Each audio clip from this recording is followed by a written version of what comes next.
Halo teman-teman, selamat datang kembali di Studio Alfiansa.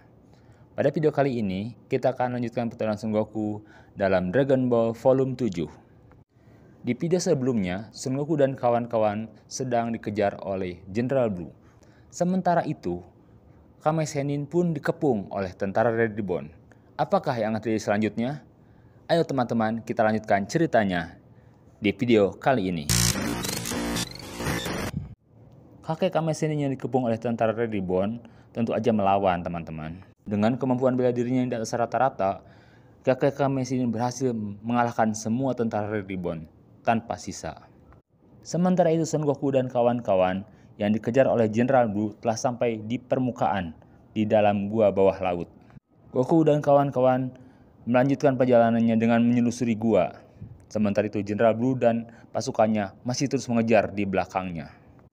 Kuririn curiga ini seperti gua bajak laut, tempat mereka simpan harta karun mereka. Sampailah mereka di lorong di mana jalannya lebih mulus. Ternyata itu jebakan. Untung Kuririn masih selamat. Goku pun segera meloncati jebakan itu. Kuririn pun ikut meloncat, tapi gagal kepentok. Untung masih selamat juga. Sementara Bulma pakai tongkat Goku untuk melewati jebakan tersebut. Pasukan General Blue semuanya ternyata habis dibantai kena jebakan. Tinggal sisa General Blue seorang diri. Ia pun segera cari jalan lain agar selamat dari jebakan tersebut. Akhirnya sampailah Goku di tempat yang lebih luas, seperti sebuah hanggar kapal yang sangat besar. Tiba-tiba muncul robot bajak laut. Goku menghadapi robot tersebut. Awalnya agak kerepotan, tapi akhirnya bisa dihancurkan. Robot itu pun meledak. Namun sayang ledakan itu membuat gempa. Tentu aja semua panik. Gua mulai retak dan mulai rontok. Bulma dan Kuririn segera mengikuti Dragon Radarnya untuk mencari Dragon Ball. Sampai akhirnya mereka menemukan sebuah peti harta karun. Tiba-tiba General Blue muncul. Kuririn yang berusaha melawan malah jadi babak belur. General Blue punya kekuatan semacam telekinesis atau tenaga gaib yang bisa membuat lawannya jadi tak bisa bergerak. Dan ketika Kuririn akan dihajar dengan batu, tiba-tiba Goku muncul. Pertarungan Goku dan General Blue pun terjadi. Awalnya Goku unggul, tapi lagi-lagi dengan tenaga gaibnya, Goku tak bisa bergerak. Beruntung Goku tiba-tiba seekor tikus muncul. General Blue yang takut tikus langsung kaget. Semua jadi buyar. Goku bisa bergerak kembali dan menghajar General Blue hingga nyungsep. Guncangan dalam gua semakin kuat, dan gua pun menuju keruntuhan. Bulma dan Kuririn segera mencari-cari kapal selam, sementara Goku berusaha mencari Dragon Ball. Goku menyelam ke dalam laut dan akhirnya mendapatkan Dragon Ball tersebut. Batu terus berjatuhan. Goku pun sampai ketiban batu, tapi untung Goku cukup kuat untuk menahan itu. Ia langsung naik ke kapal selam, di mana Bulma dan Kuririn telah menunggu. Akhirnya mereka pun pergi dengan kapal selam meninggalkan gua tersebut. Namun sayang tengah jalan kapal selam tiba-tiba mati, kehabisan bahan bakar. Akhirnya Goku segera mengeluarkan Kamehameha untuk membuat kapal selam terdorong ke permukaan. Akhirnya semua selamat sampai di permukaan. Sementara itu General Blue menyusul di kejauhan.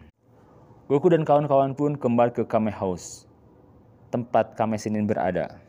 Goku minta maaf kepada Kame Sennin karena kapal selamnya udah rusak.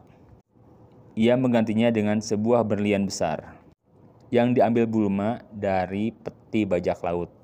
Namun tiba-tiba muncul Lunch dalam mode pirangnya. Dia pun merebut berlian tersebut dan kabur dengan pesawat. Semuanya kaget dengan kejadian itu. Tiba-tiba muncul General Blue. Lagi-lagi dengan tenaga gaibnya, ia mengikat Goku dan kawan-kawan. Sebelum pergi, General Blue menyimpan bom waktu di Kame House. Dengan mudah, General Blue mengambil tas yang berisi Dragon Ball dan meninggalkan bom waktu di Kame House. Untung gak berapa lama, Lunch muncul, tepat sesaat sebelum bom akan meledak. Ia segera membebaskan Goku, dan Goku pun segera melempar bom tersebut ke udara dan meledak. Goku dengan sigapnya langsung memanggil Kintaun dan mengejar General Blue yang baru aja pergi dengan pesawatnya.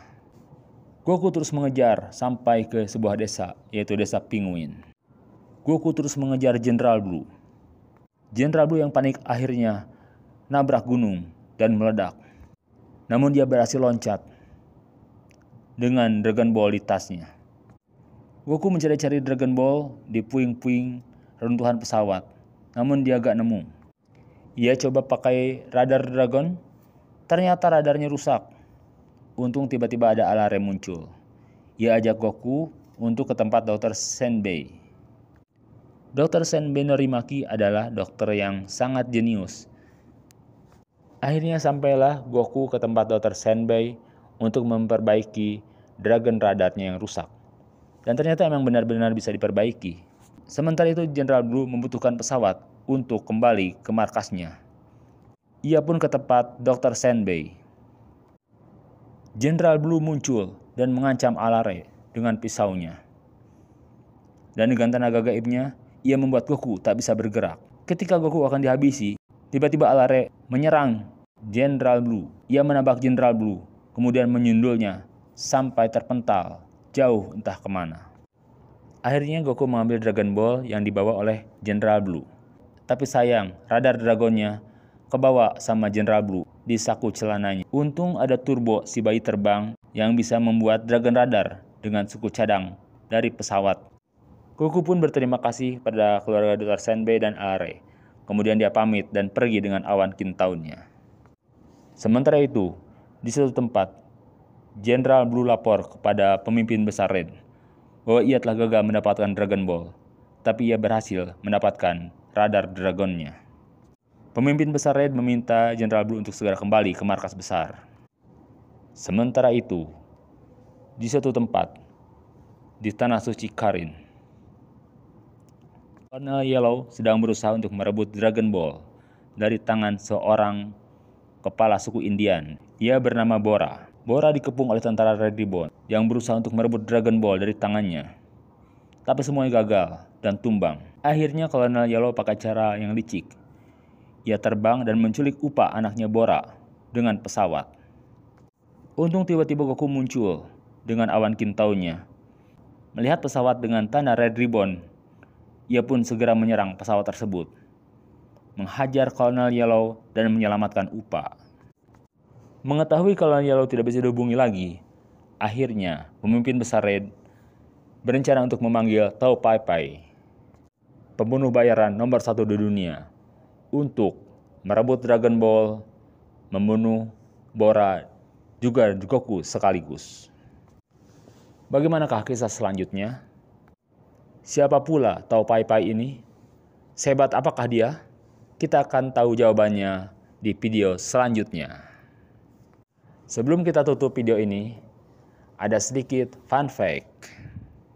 Fun fact kali ini, kita akan bahas tentang Arale. Di volume ini, dalam aksinya merebut Dragon Ball dari tangan Jenderal Blue, Goku sampai di desa Penguin dan bertemu dengan Arale. Arale punya nama lengkap Arale Norimaki, merupakan tokoh utama dari manga karya Akira Toriyama dengan judul Dr. Slump. Jadi, Arale yang muncul di volume 7 ini merupakan sebuah crossover dari semesta yang dibuat oleh Akira Toriyama. Ya, bisa dibilang cameo lah di cerita Dragon Ball ini. Arale sendiri adalah robot gadis super kuat dan polos ciptaan Dr. Senbei Norimaki. Walau badannya kecil, tapi kekuatannya besar dan luar biasa. Di cerita ini aja, Arale bisa mengalahkan Jenderal Blue dengan mudahnya. Padahal Goku aja kerepotan menghadapi Jenderal Blue ini. Manga Dr. Slump terbit sebelum Dragon Ball, yaitu sekitar tahun 1980 sampai 1984. Dr. Senbei Norimaki, seorang ilmuwan yang jenius yang nyiptain Arale. Midori Yamabuki adalah istrinya. Di sana ada juga Gajira Norimaki, yang bentuknya seperti peri-peri kecil, namun cukup kuat juga. Mereka memanggilnya Gachan. Ada juga bayi terbang yang bernama Turbo. Ia bisa terbang dan sangat jenius. Bahkan ia bisa belajar hanya dengan melihat saja. Di cerita kali ini, ia pun bisa menciptakan Dragon Radar hanya dari suku cadang pesawat. Hebat bukan? Itulah fun fact kita di video kali ini. Buat teman-teman, jangan lupa like, share, dan subscribe channel ini, agar aku makin semangat bikin video-video selanjutnya. Makasih banyak, bye-bye.